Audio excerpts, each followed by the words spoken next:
In the previous programs, based on interviews with pilots, photos and videos, radar confirmation, traces on the ground, and official government declarations, amongst whom are the ex-Soviet Union and the USA, we have concluded that the UFOs understood to be unidentified objects guided by someone extraterrestrial exist. But who are those pilots? There isn't an official reply. Obviously, some people who say that they've had contact with them have spoken about them.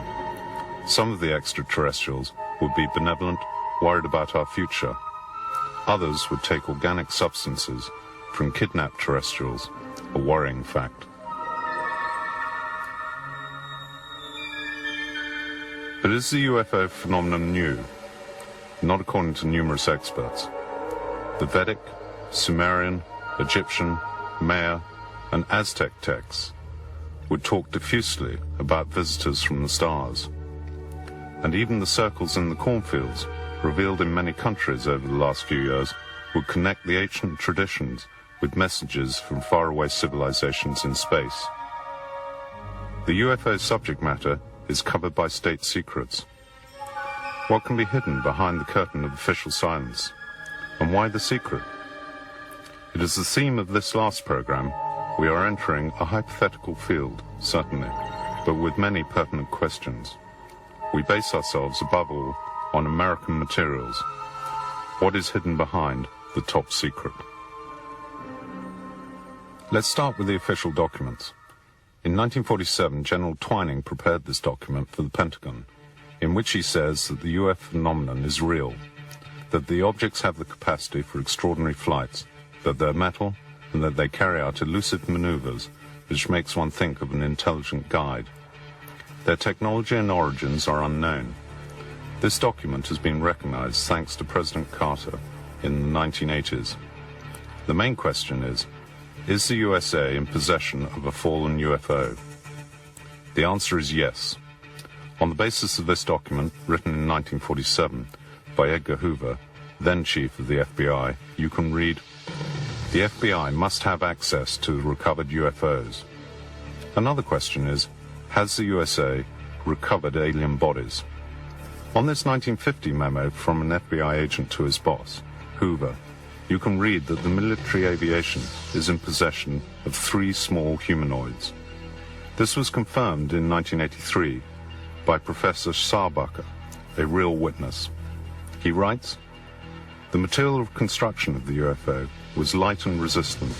The humanoids had internal organs similar to insects. Suddenly, that is, in 1947, they started to cover up operations. The effective study continued through a secret group called the Majestic 12. In this document, handed over by an anonymous person, you can read about a UFO which fell from the sky at Roswell, with dead aliens on board.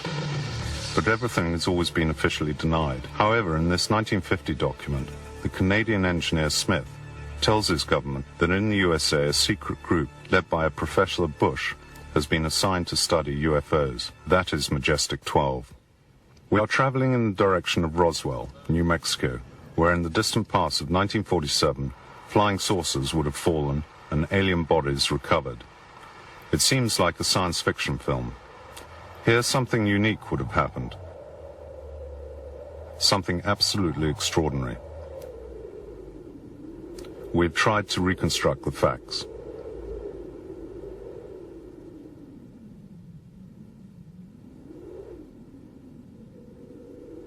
July 1947.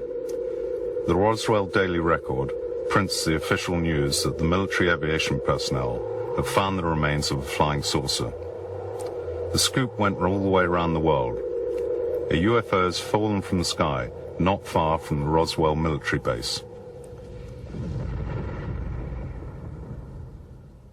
The remains of the UFO, found by the farmer Brazel, have been handed over to the military base.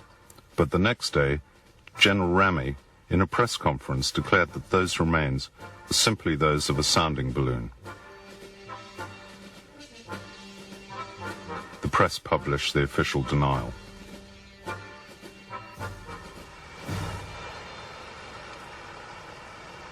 This is Roswell, a quiet rural town, small houses, well-kept gardens, ordinary streets. The military academy verifies the importance of Roswell for the U.S. Army.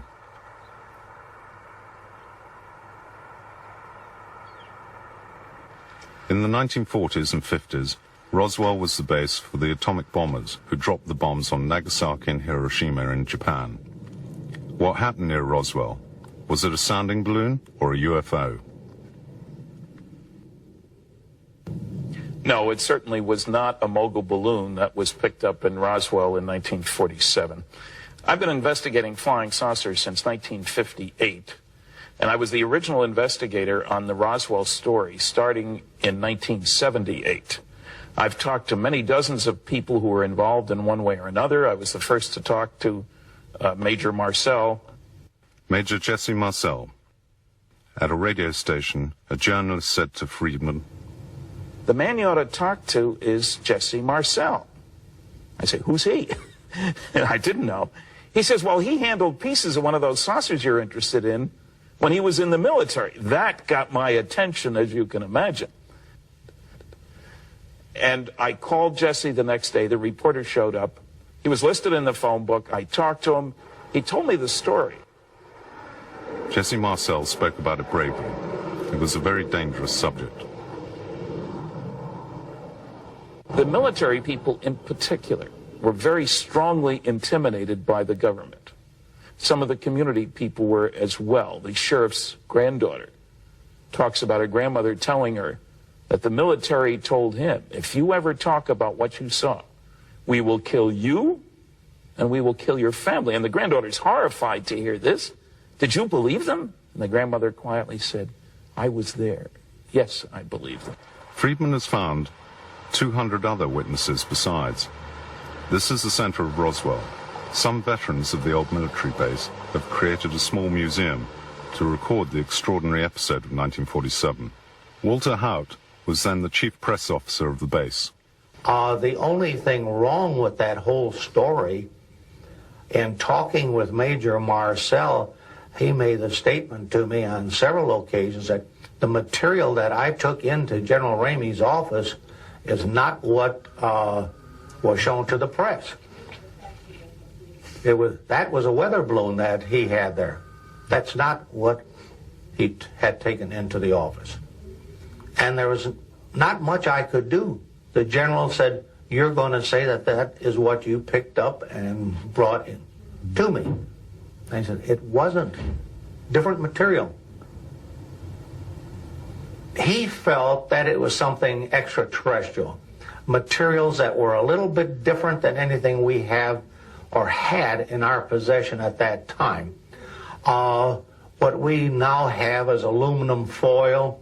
It was about that consistency. It was a shiny silver metal that you crumbled it up in your hand, and when you released it, it would go back to its original form.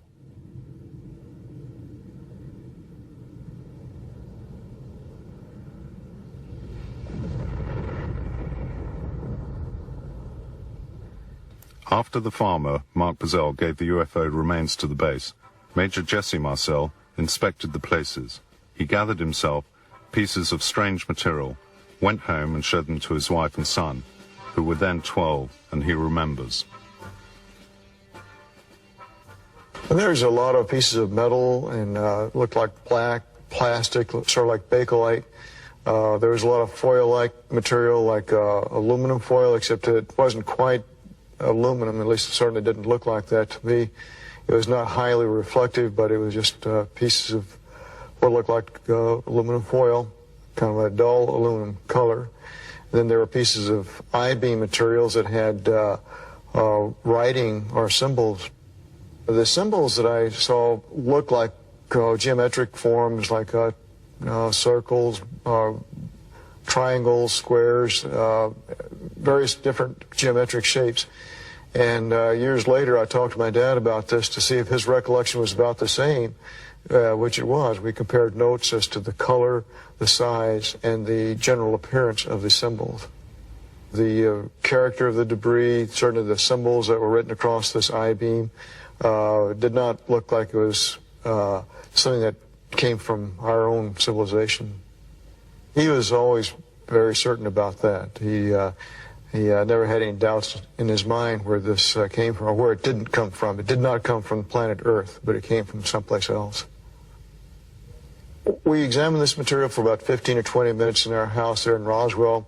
I helped him put it back in the box, load it back in the car, and then he flew the material to Fort Worth Air Base at Carswell. And when he came back the next day, or maybe the day later, I'm not sure exactly the timing here, he told us, to my mother and myself, don't talk about this. This is a non-event, didn't happen. Don't even talk about this with your friends, which I did not. The recovered material was taken from Roswell to the military base of Fort Worth and handed over to General Ramey, who declared that it was the remains of a sounding balloon.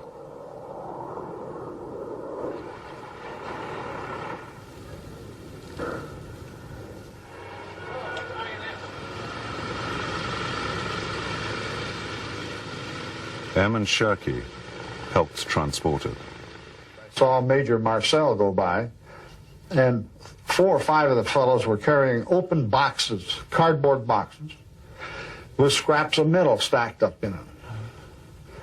Major Marcel had carrying a box that had the I-beam sticking up in one corner. So I just saw the material. And I knew we sent that aircraft off to Fort Worth. But were extraterrestrial bodies of pilots recovered? Frank Kaufman, of Swiss origin, was then in the Secret Service and stationed at Roswell.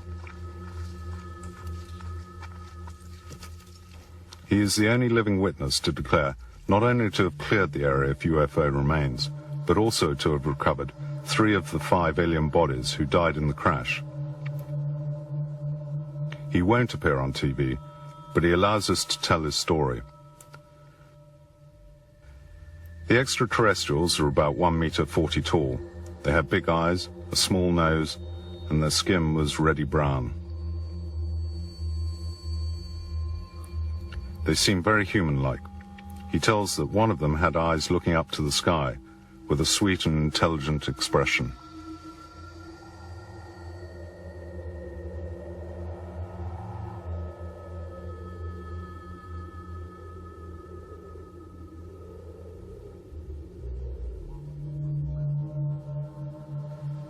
The UFO, says Kaufman, possibly crashed because of radar interference. Every trace of the incident has been wiped out when, between 1947 and 48, the military aviation was disassociated from the army. Everything is secret. But now that so much time has passed, he feels the need to talk about it. The extraterrestrials had come down, Kaufman tells us, to see what humankind was doing with the atomic bomb. He says that the Earth is still in danger of nuclear collapse. At that time, Glenn Dennis, who was employed as an undertaker, was asked by the base to provide coffins and ice for children. At the base, Dennis saw the remains of the UFO and met a nurse, an acquaintance of his, at the door of the local doctor's surgery.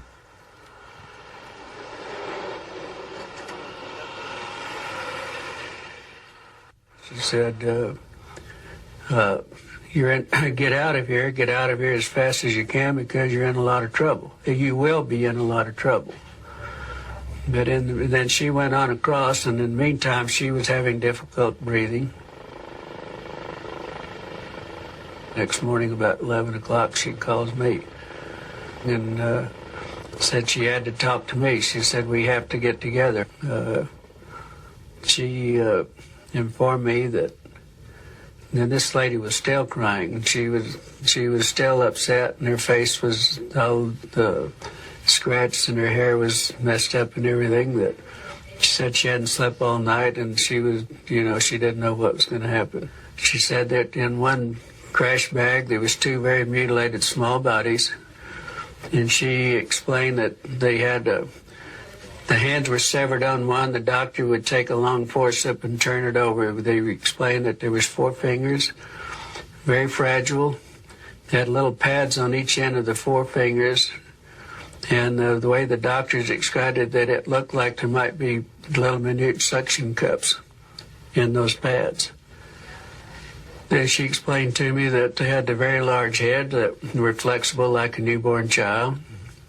The eyes were very large. They did not have a bridge. The nose, the face was concave. They had 2 orifices. The mouth was only 1 inch. There was no teeth or tongue.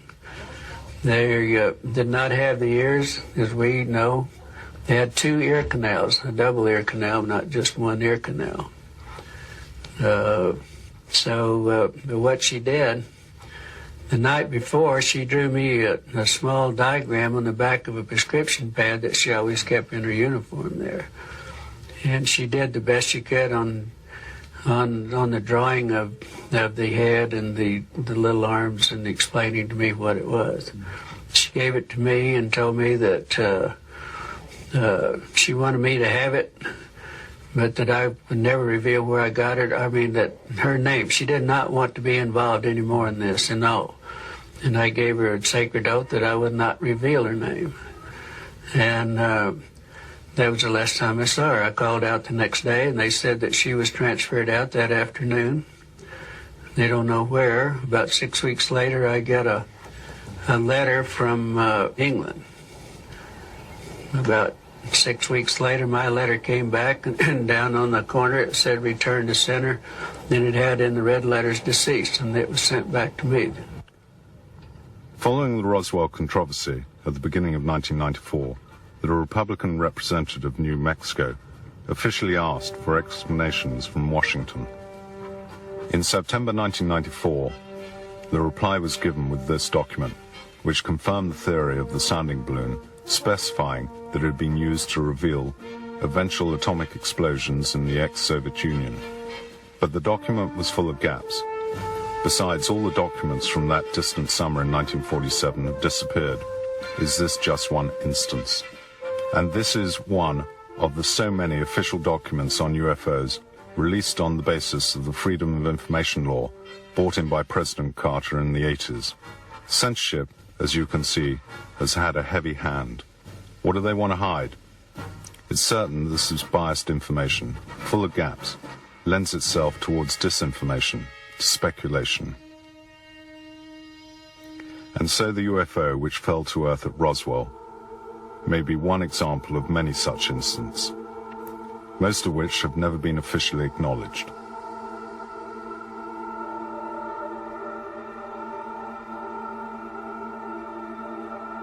And this photo of an alien taken in Hong Kong and circulated as true is that of a dummy that even we filmed at the Roswell Museum. And recently the news of the filming of an autopsy of an alien has gone round the world, taken in 1947 by a military operator. It is the film Santilli, taken from the name of its discoverer. A controversy arose from time to time over this theme, and which has become also very bitter. But is there proof for or against the authenticity of the material? Michael Hessman, a well-known expert, has researched this theme.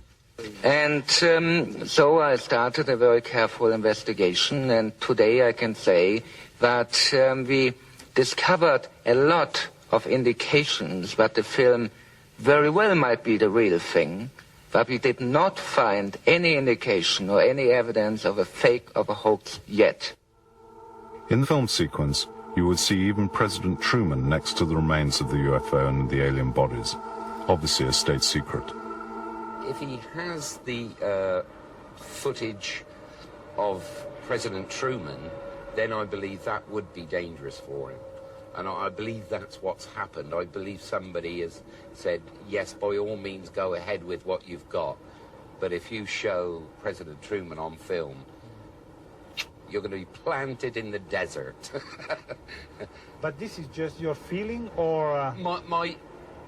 It's a little bit more than a feeling, but there's something going down.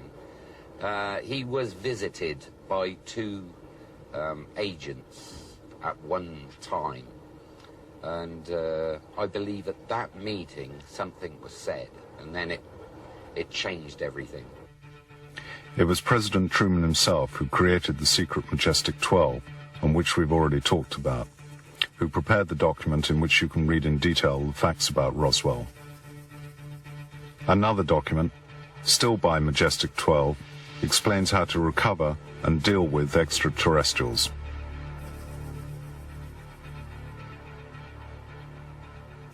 The title is Extraterrestrial Entities and Technology Recovery and Disposal. It says restricted SOM1-01 classification, Majestic 12 group, Special Operations Manual. And in this paper, the government in the United States referred to them as extraterrestrial biological entities.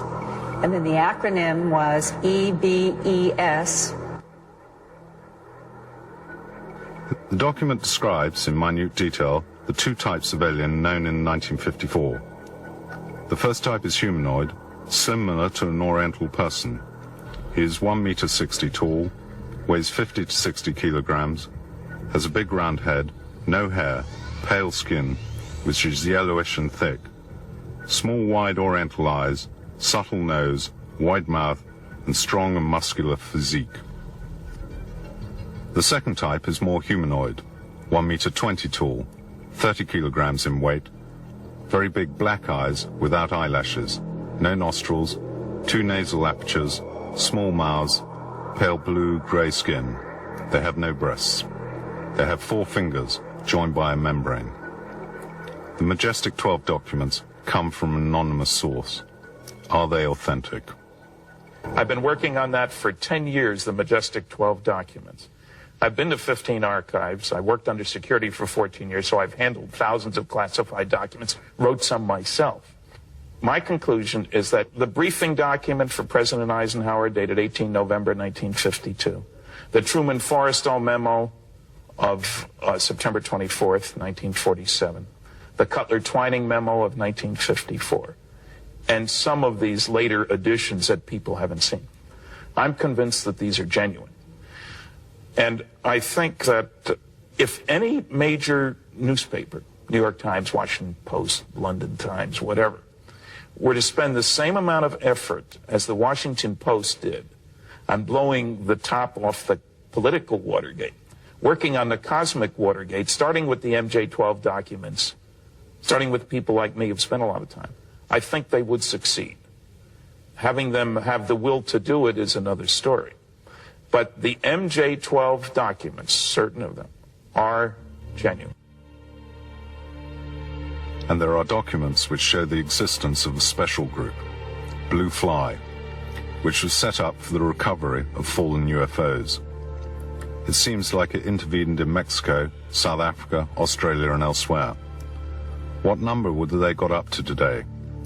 68 fallen UFOs?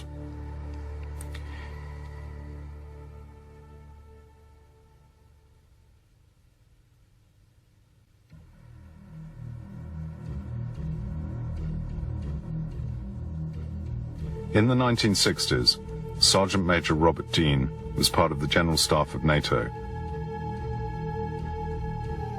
under the command of General Lemnitzer, shown here in a photo dedicated to Dean.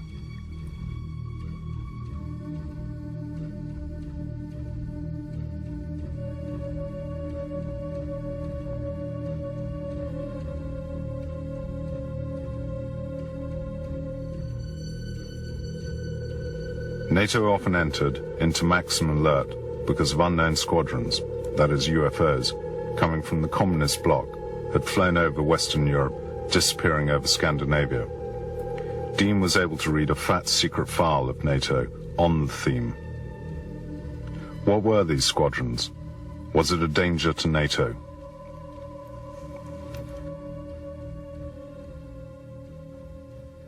They also determined, and this was the primary reason for the study, they determined that there was no military threat involved because the completely, repeatedly demonstrated level of technology that they had was so far beyond anything we had that if they were malevolent or hostile, it would have been over a long time ago. We and the Soviets, both of us knew that the UFOs were real. And both sides thought that if we could ever get a handle, get a hold of the propulsion system, the visitors were using extremely sophisticated anti-gravity electromagnetic propulsion. When I left the military, we knew of 4 different groups. And out of those 4, one group looked exactly like we do. I mean exactly. So much so that they could sit next to you in an airplane or a restaurant or in a theater, and you would never know. I do believe that at least some of the groups, I have to bear in mind there are different groups with different agendas, but some of them apparently do very deeply care that the human species survives and that they have been trying to assist, they've been trying to help us, they have recognized that we have reached this incredibly delicate level of high technology, and I believe that our visitors, our family, are trying to assist us as you would a younger brother or a son to make that transition, to grow up and mature.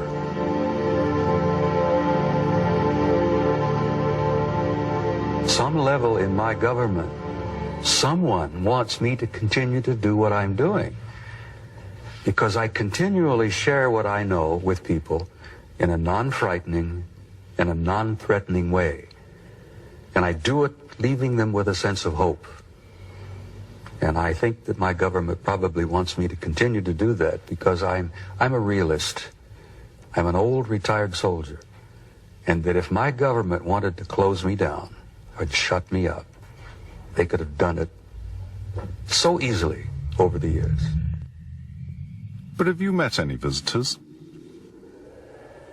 And I will not amuse myself with you. I must tell you in all honesty, the answer to your question is yes.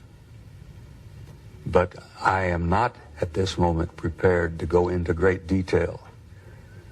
But yes, for some time. And I consider them my friends. Do you think that the US government has had contact with the visitors? I have a lot of good friends who are in sensitive positions in government. Many of them my age who are still with government. Most of my old friends have retired now. But some still work at Langley, at Fort Meade, in different parts of the government. And they say that the evidence is pretty clear that we do have, and we have had for some years, some kind of close interrelationship with at least one, and possibly 2, different groups from out there. And the evidence that I have seen is evidence that I trust, and I tend to believe it. I tend to accept that. I've had too many sources from different directions that have provided me information, which I've accepted as pretty real. We have news that President Eisenhower in 1954 had a meeting with extraterrestrial visitors in the military base of Edward, not far from Los Angeles. He, the president, mentioned it in this letter in 1954. The CBS journalist, Gerald Light, was present at the episode in a private capacity. He writes, "A group of UFOs came down to the base and showed extraordinary capacity to fly, appearing and disappearing in front of dozens of confused scientists."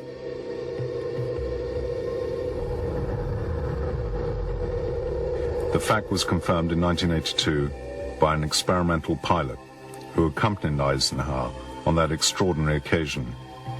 The extraterrestrials were speaking English and suggested the president publicize their presence through an information program.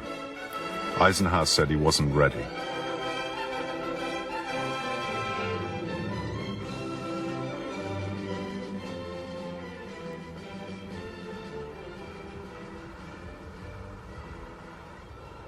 These things are highly improbable without any clear evidence.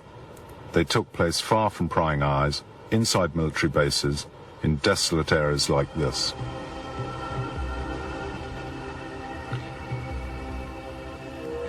In the 1980s, the American UFO expert William Moore came into contact with a secret agent, Falcon, a pseudonym, who allowed him to photograph documents from the Aquarius project prepared in 1977 to brief the newly elected President Carter. In the documents, there is talk of UFOs and alien corpses recovered, and in particular the first contacts between the US government and extraterrestrials from the 50s, and of close contacts in 1964, which are still going on. It also talks of attempts at flying UFOs that have been recovered.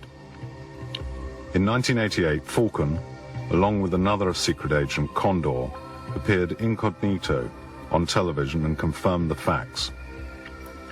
Moore was able to vouch for the credentials of the two agents, and was able to vouch for everything that had been said by the other 9 secret agents. Therefore, according to these sources in particular, official contact with the extraterrestrials exists. We are now showing an interview with an aeronautical engineer who says that he's worked for years at a secret base on UFO flight simulators in contact with aliens. What did you see on the base? Saw aliens, yes. Dead or alive? Alive. What were they doing? What did they want from us? The aliens are there, and it's a transfer of technology, basically. There's a trade of information and a trade of material things. I'll just give you one element that we give them. We give them boron. We give them boron, certain, mine processed boron. And there's other things that they also trade, in addition to understanding the humans more. There is some trade on the human part of it, but I don't know what that is. I was not involved. So is there a relationship between the US government and aliens? There is a relation to, you call it the U.S., and you have to understand and maybe, I don't know if I've explained it before, but I think I have. You have the U.S. government. The U.S. government is only an interface. They really don't know what's going on, totally. As far as I understand it, there's only an interface with the CIA. But I call it a satellite government. Are the aliens prisoners? The aliens were not ever held as a prisoner. They could have left any time. What originally happened was they had 4 that was apparently accepted the fact that, we're here, we're going to do something with, the humans.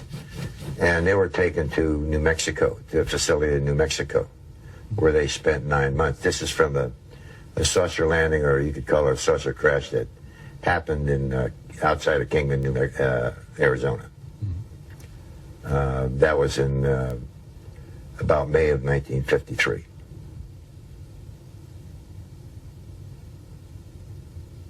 They're in several different places in the States and elsewhere. No, I just don't. I understand there's a place in Australia where they have a certain number of them.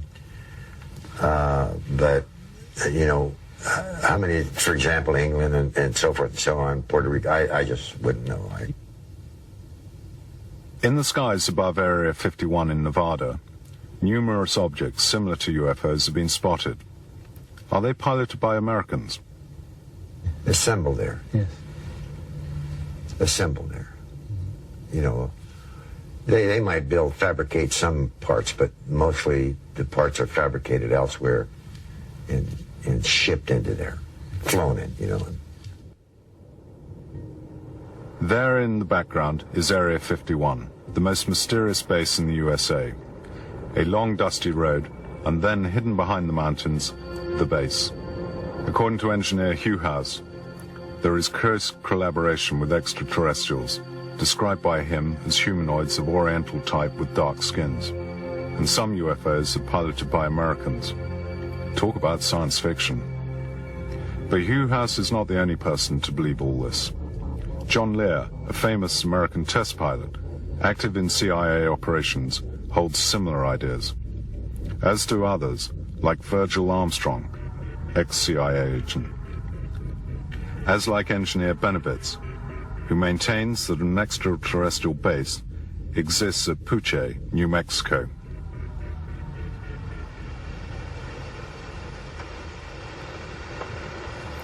We are approaching the perimeter of the base. Look at the notices. To go beyond them signifies danger. A van is watching us. Sensors everywhere, surveillance cameras and microphones. On the hill, an observation tower. This is the secret base, seen from a Soviet satellite.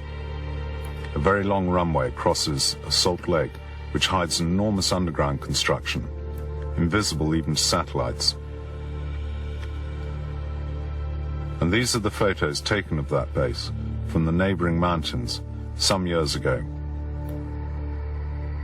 Today it would be impossible to do it.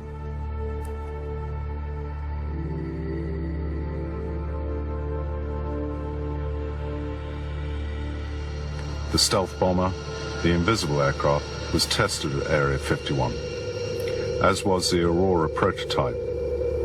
They seem to have used alien technology. But also taking off from the base would be UFOs in the classic flying saucer shape. An eyewitness to this is Bob Lazar, an engineer of some time at the base, where his job was to study the propulsion system, a scientific engine. The technology used is anti-gravitational and electromagnetic.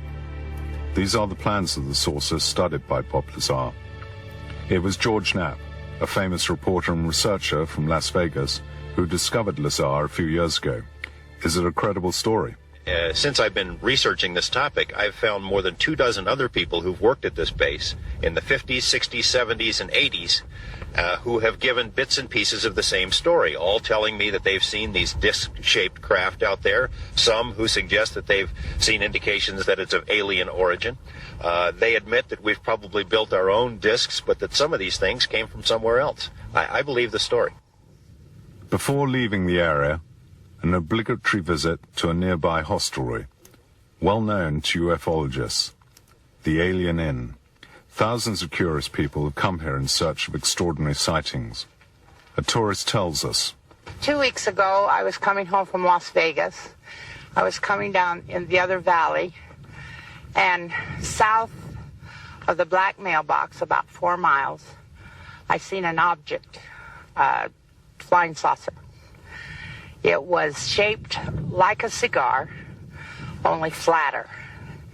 If you know what a hay truck is, it was about two hay trucks long and probably a hay truck and a half high.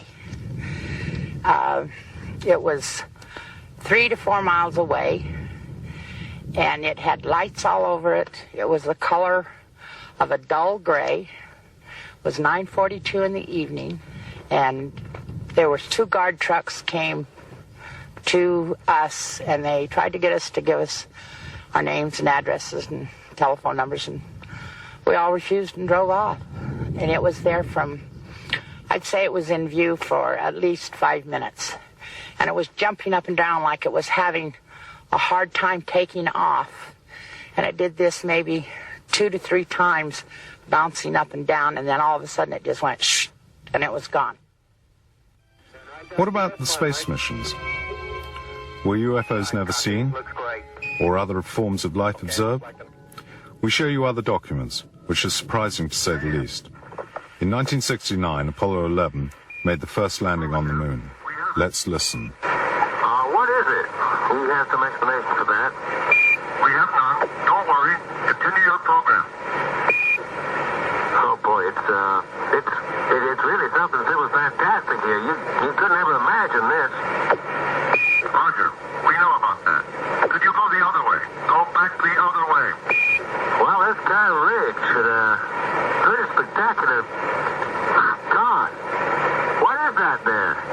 That's Apollo. What the hell is that? Go Tango. Tango. There's kind of light there now.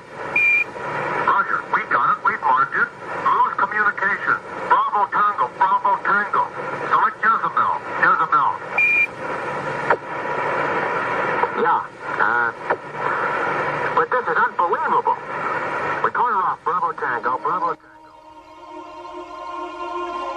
And these are extraordinary photos of UFOs taken by US missions on the moon.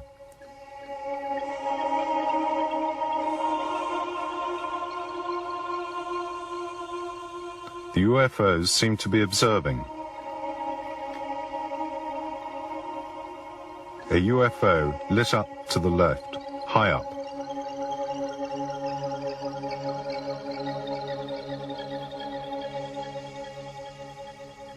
A UFO in the foreground, like those photographed on the ground at Gulf Breeze in the USA. And strange artificial traces on the moon. So there is life. This is a radio recording of the shuttle, decoded and transmitted in clear by mistake. At the Goddard Space Flight Center in Greenbelt, Maryland. We are retransmitting the Space Shuttle Air-to-Ground Communications from Mission 20. This is WA3 NAN.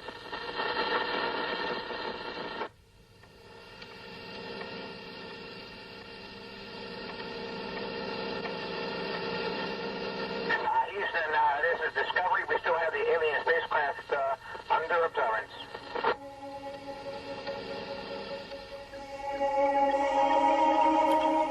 Behind the shuttle, a strange light. A mysterious object flashes by and leaves the Earth's atmosphere at extraordinary speed. A UFO or secret weapon from Star Wars?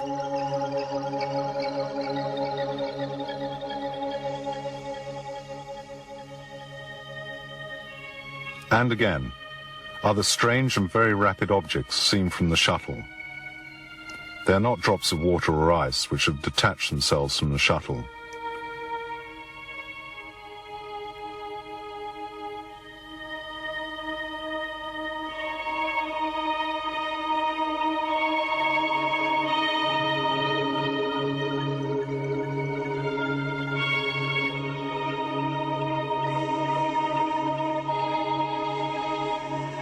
And these strange objects, which seem like microorganisms, are in fact enormous.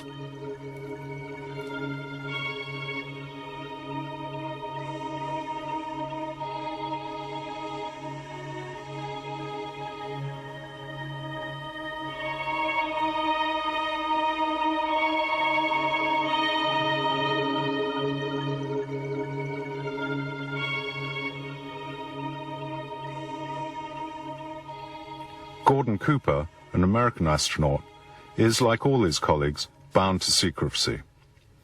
He has, however, declared in writing that he saw a UFO coming down at an American military base. For Cooper, it was certainly of extraterrestrial origin, but the Soviet astronaut, Koavinal, speaks of an observation he made during a space mission. It's an object, perhaps, of organic matter.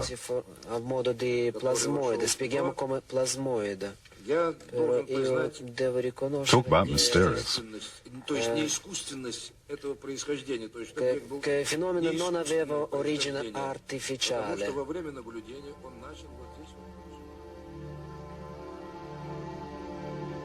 But there's more. Numerous US and Soviet expeditions have explored the red planet, Mars.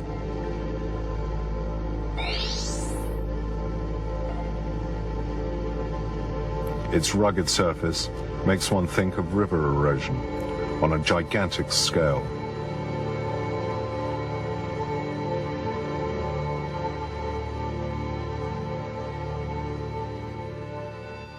According to the US expert Richard Hoagland, NASA has taken numerous extraordinary photos but has never published them. Photos of enormous face and of 3 pyramids. Is this evidence of the past?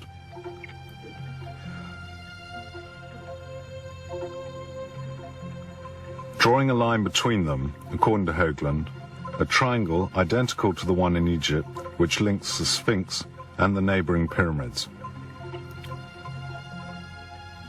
Were they therefore built by the same hand?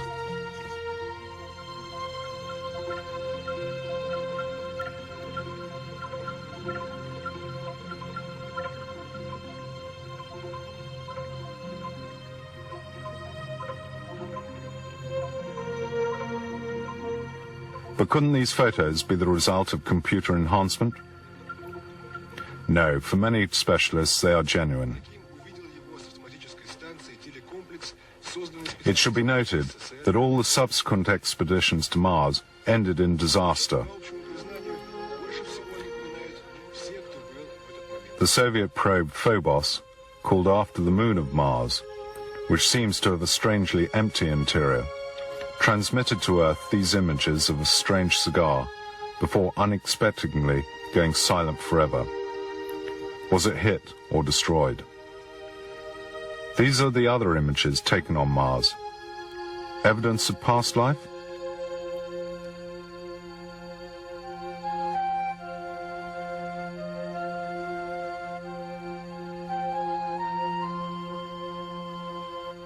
And these lines are so precise. How can one fail to think of those at Nazca in Peru, which we're seeing now?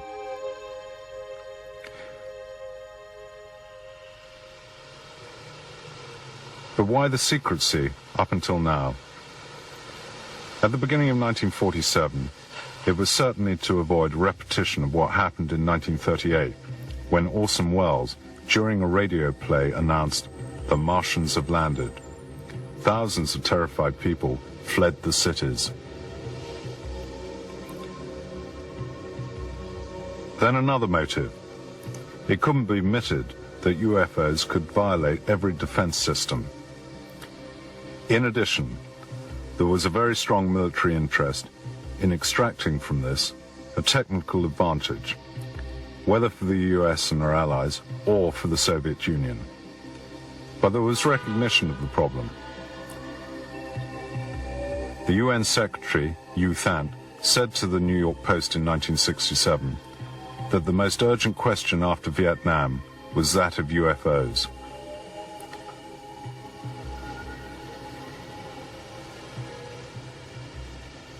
There were UN initiatives. A commission specifically on the UFO question was blocked by the US in 1978.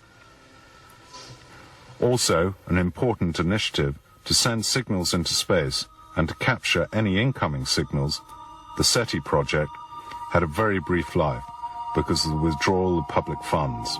The project continued on a private basis, and it seems that something is coming out of it, the Phoenix Project. SETI has also published very important studies on the effect of an encounter with other civilizations. They want to avoid a repetition of what happened to the peoples of South America at the time of the Spanish conquest. Plans of action have already been studied in detail to proceed in a rational manner and to prevent dangerous political, social, cultural, and religious backlashes.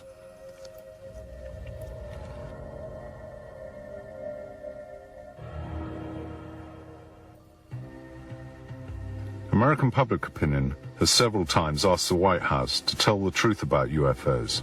It should be noted that 53% of Americans believe in the extraterrestrial origins of UFOs, and 29% are certain that there have been contacts between extraterrestrials and the government.